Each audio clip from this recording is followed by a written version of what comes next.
فرعون نے کئی 100 سال حکومت کی اور اس طرح اس نے ظلم کیے کہ لاکھوں اور ہزاروں بچے قتل ہی کرا دیے. 12,000 عورتوں کے پیٹ میں حمل تھا اس نے ضائع کرا دیا. جب حضرت موسیٰ علیہ السلام اپنی قوم کو لے کے نکلے رستے میں دریا آ گیا, فرعون پیچھے لگا ہوا تھا. وَإِذْ فَرَقْنَا بِكُمُ الْبَحْرَ فَأَنْجَيْنَاكُمْ, اللہ فرماتے تمہارے لیے میں نے دریا کو پھاڑا اور تمہیں نجات دے دی. وَأَغْرَقْنَا آلَ فِرْعَوْنَ, اور فرعون کو غرق کر دیا. وَأَنْتُمْ تَنْظُرُونَ, تم کھڑے دیکھ رہے تھے.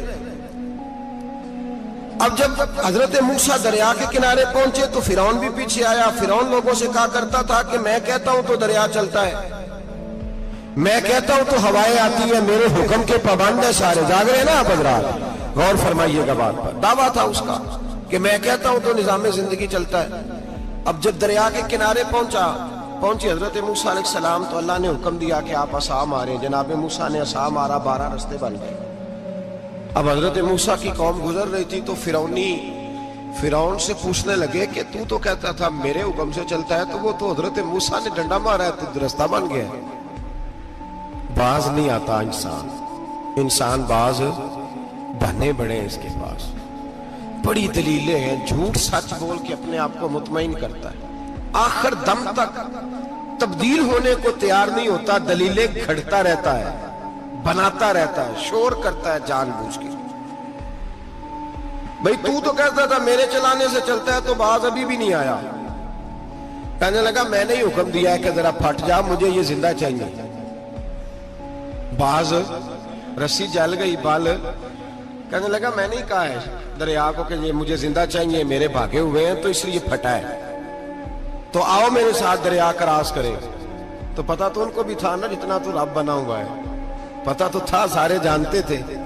کہنے لگے تو پہلے کراس کر, اگر تو بچ گیا تو ہم بھی پیچھے آتے ہیں. اب چاروں ناچار. ایک روایت تو یہ ہے کہ یہ جب خدائی کا دعویٰ کرتا تھا نا, تخت پہ بیٹھا ہوتا تھا, تو ایک دن حضرت جبریل آئے اس کے پاس انسانی شکل میں. تو کہنے لگے میں بڑی دور سے آیا ہوں تو ایک مسئلہ پوچھنا تھا. کہا پوچھو. کہنے لگے ایک غلام تھا کسی بادشاہ کا, تو بادشاہ نے اسے تھوڑی دیر کے لیے ایک علاقے کی سربراہی دے دی. کتنی دیر کے لیے ہمیں سربراہیاں ملتی ہیں؟ کیوں جی, تھوڑی دیر کے لیے ملتی ہے نا. تھوڑی دیر کے لیے سربراہی دے دی ایک غلام کو. ذرا بات کو سمجھیے. حضرت جبریل پوچھتے ہیں, کہتے ہیں سربراہی مل گئی. اب وہ مالک ہی بن کے بیٹھ گیا ہے, وہ بات ہی نہیں سنتا. اس کو تھوڑی دیر کے لیے بنایا تھا, وہ تو خدائی کا دعویٰ کرنے لگا ہے. آپ بتائیں اس کا انجام کیا ہونا چاہیے, یہ مسئلہ پوچھنے آیا ہوں. تو فرعون کہنے لگا اس کا انجام یہ ہے کہ اسے پانی میں غوطے دے دے کے مار دے. انجام کیا ہے؟ بولیے کیا انجام ہے؟ کیا انجام ہے جی؟ پانی میں. اللہ اکبر, اپنی سزا تجویز کر رہا ہے.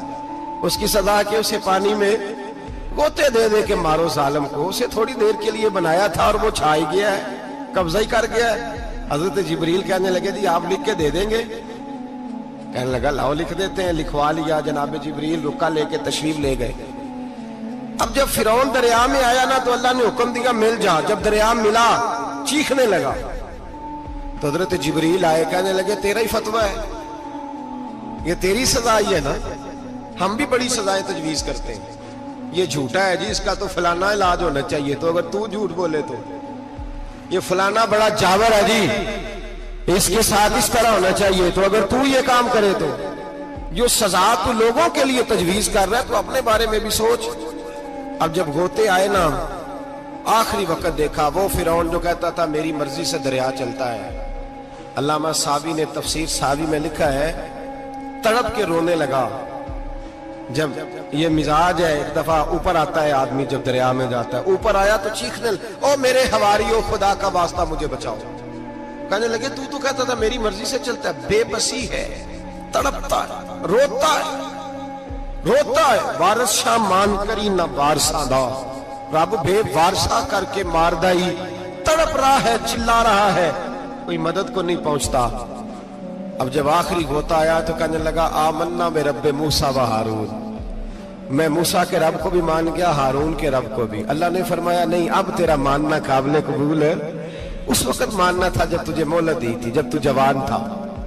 بڑھاپا آتا ہے، بیماری آتی ہے، جوان آدمی بیماری کا شکار ہوتا ہے تو کہتا ہے یا اللہ ایک دفعہ صحیح کر دے، میں ساری پڑھا کروں گا، ایک دفعہ ٹھیک کر دے، میں مسجد میں رہوں گا، میں اگلے سال اعتکاف بھی کروں گا، میں ساری تراویحیں پڑھوں گا. تو اس وقت پڑھنی تھی جب تجھے مہلت دی تھی، اس وقت پڑھنا تھا جب اللہ نے تجھے آسانی دی، زندگی دی. اگلا وقت یہ حال ایک کا نہیں ہوا. نمرود کو دیکھ لیں، حضرت ابراہیم علیہ السلام کو کہتا تھا میں رب ہوں.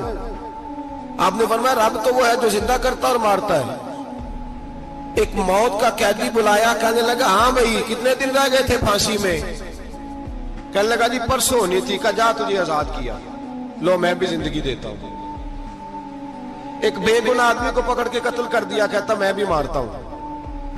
حضرت ابراہیم علیہ السلام کہنے لگے تو بیوقوفوں جیسی دلیلیں دے رہا ہے، چل اس طرح کر، میرا رب سورج مشرق سے نکالتا ہے، تو اگر رب ہے تو مغرب سے نکال کے دکھا. اب دلیل کا جواب کوئی نہیں تھا تو کہنے لگا پکڑو اور آگ میں ڈال دو. اللہ کے نبی کو آگ میں ڈالنے والا. یہاں ایک مچھر بیٹھا ہے، 400 سال حکومت کی اور خدائی کا دعویٰ کیا. یہاں مچھر بیٹھا تھا، چھینک آئی تو مچھر اندر چلا گیا. پہلے دربار کا ادب یہ تھا کہ جو آئے سجدہ کرے. اب اس کے سر پہ کوئی چیز مارتا تھا تو اسے سکون ہوتا تھا، مچھر تھوڑی دیر کے لیے اس کا دماغ چھوڑتا تھا. او بھائی یہ اس دھرتی پہ اللہ نے لوگوں کو نظارے دکھائے اور ہمیں سمجھانے کے لیے دکھائے، ہمیں تفکر کی، غور کی دعوت دی کہ دیکھ لینا، اپنے عمل کو پرکھنا. تمہارے عمل حضرت موسیٰ کے فرما برداروں جیسے ہیں، جناب ابراہیم کے فرما برداروں جیسے ہیں، یا بن کے بیٹھ گئے ہو؟ اب دربار کا ادب یہ ہے، بے بسی کا یہ حال ہے کہ جوتے لٹکتے ہیں دربار میں، جو آتا ہے جوتا کھینچتا ہے. اور ادب یہ ہے کہ 10 جوتے نمرود کے سر پہ مارو، اور 400 سال جوتے لگتے رہے. روتا تھا، جو آدمی آتا تھا منتیں کرتا تھا، کہتا تھا کہیں سے کوئی دوائی مل جائے گی. پاگلوں جیسی زندگی گزاری، پاگلوں جیسی سخت. وہ تو حساب، وقوع قیامت تو حساب ہوگا ہی. یہاں لوگ پاگل ہو کے مرتے ہیں، معاذ اللہ، نفسیاتی مریض ہو کے مرتے ہیں. یہاں آخری وقت اتنا سخت آتا ہے کہ دنیا موت کی دعائیں مانگتی ہے. میرے بھائی جب انسان ظلم کرتا ہے تو بھول جاتا ہے کہ شاید مجھے پوچھے گا کوئی نہیں. جب وہ زیادتی کرتا ہے تو بھول جاتا ہے. جب وہ کسی کا حق کھاتا ہے تو وہ کہتا ہے شاید اس کا تو وارث ہی کوئی نہیں جس کو میں لوٹ رہا ہوں. لیکن جب اللہ کی پکڑ آتی ہے، حجاج بن یوسف ظالم تھا، اس نے اچھے کام بھی کیے تھے. قرآن پاک پر زیر زبر آراب حجاج بن یوسف نے لگوایا. محمد بن قاسم کو ہندوستان سندھ کے علاقے فتح کرنے بھی حجاج بن یوسف نے بھیجا تھا. ساری خوبیاں اپنی جگہ پر، ظالم بہت بڑا تھا. کسی آدمی نے اس کے سامنے کونے کی طرف منہ کر کے ساتھ والے سے بات کر لی تو کہنے لگا میرے خلاف کیا، اس کو لے جاؤ، 2 ٹکڑے کر کے واپس لے آؤ. توتی بولتا ہے نا اقتدار. جب کسی کے ہاتھ اقتدار ہوتا ہے نا، وہ چاہے ایک گھر کا ہی کیوں نہ ہو، وہ 10 بندے فیکٹری میں کام کرتے اور جو ان کا مالک ہوتا ہے وہ کہتا میں مالک ہوں، مجھے مانو. جب تو صاحب اقتدار ہوتا ہے نا، جب تو سسر بن کے بیٹھتا ہے اور کسی غریب گھر کی بہو آتی ہے 2-4 تو کہتا میرا اقتدار ہونا چاہیے. جب میں کھانسنے لگوں تو ہر آدمی کے ہاتھ میں ٹشو پیپر ہونا چاہیے.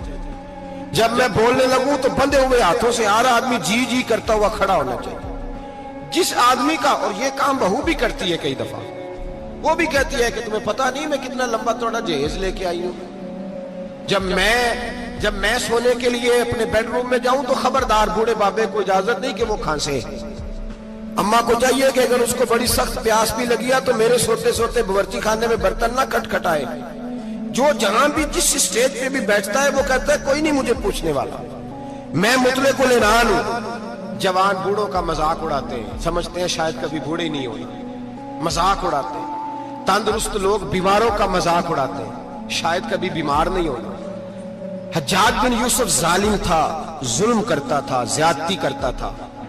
حضرت سعید بن جبیر ایک تابعی بزرگ تھے، اتنے بڑے بزرگ تھے کہ ساری رات نماز پڑھتے تھے، سارا سال روزہ رکھتے تھے.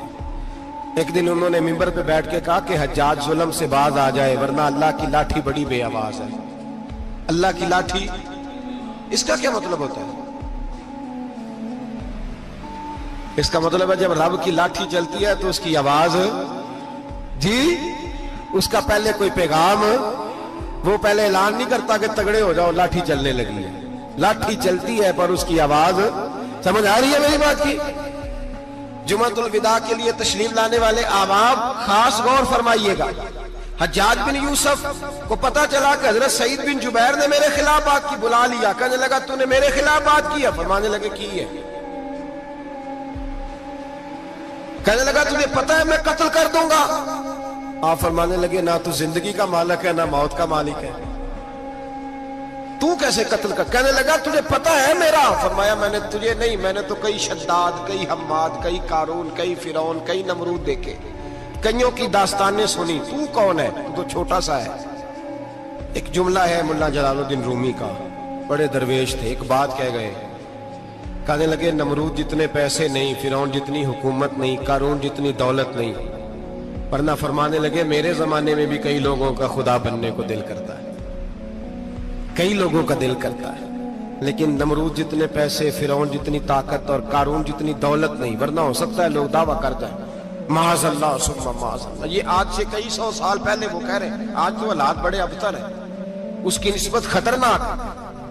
فرمانے لگے حضرت سعید بن جبیر تو زندگی موت کا مالک نہیں. کہنے لگا پکڑو, قتل کرو اسے, لے جاؤ. جب پکڑ کر کھینچ کر لے جا رہے تھے نا تو حضرت سعید بن جبیر مسکرانے لگے. اب ظالم کے سامنے مسکرائے تو اس کو بڑا غصہ آیا, یہ میرا مذاق اڑاتا ہے. بلا لیا, ادھر آؤ, کیوں مسکرا رہے ہو, کیا ہوا؟ تو حضرت سعید بن جبیر کہنے لگے میں مسکرا رہا ہوں تیری بیوقوفی پر اور اپنے اللہ کی دی ہوئی ڈھیل پر. میں مسکرا رہا ہوں کہ یا اللہ کیا بات ہے, کیا تیرا شان ہے, کیسے لوگوں کو ڈھیل دی ہوئی ہے. میں مسکرا رہا ہوں تیری بیوقوفی پر کہ تو سمجھتا ہے شاید مجھے پوچھنے والا کوئی نہیں. کہنے لگا اس کو باہر نہ لے جاؤ, میرے سامنے قتل کرو. ٹھیک ہے جی. قتل کرنے لگے تو حضرت سعید بن جبیر نے منہ کعبے کی جانب کر لیا. انی وجہت وجہی للذی فطر السماوات والارض حنیفا وما انا من المشرکین. جب آپ نے یہ آیتیں پڑھی نا کہ میں نے منہ کر لیا ہے اپنے رب کی جانب, کرو مجھے قتل. کہنے لگا نہیں نہیں, اس کا منہ پھیرو, کعبے کی طرف ہو کے قتل نہ ہو. ہے ظالم پر پاگل ہو گیا ہے. حضرت سعید بن جبیر کے حوصلے نے شکست دے دی, ناکام ہو گیا, مخبوط الحواس ہو. کہنے لگا اس کا منہ پھیر دو. جب کعبے سے پھیرا تو آپ فرمانے لگے للہ المشرق والمغرب فانما تولى فثم وجه اللہ. اللہ فرماتا ہے تو مشرق اور مغرب سارا ہی اللہ کا ہے, جدھر بھی منہ کرو گے ادھر اللہ ہی اللہ ہے, جدھر بھی منہ کرو گے ادھر اللہ ہی اللہ ہے چاروں جانب. پھیر دے جدھر منہ پھیرنا ہے, تو نے پھیر دیا منہ. حضرت سعید بن جبیر کے گلے پہ خنجر رکھا تو آپ نے ہاتھ اٹھائے, کہنے لگے اے اللہ میرے بعد اسے کسی اور پر مسلط نہ کرنا, میرے بعد کسی اور پر مسلط نہ, بس میں آخری ہوں.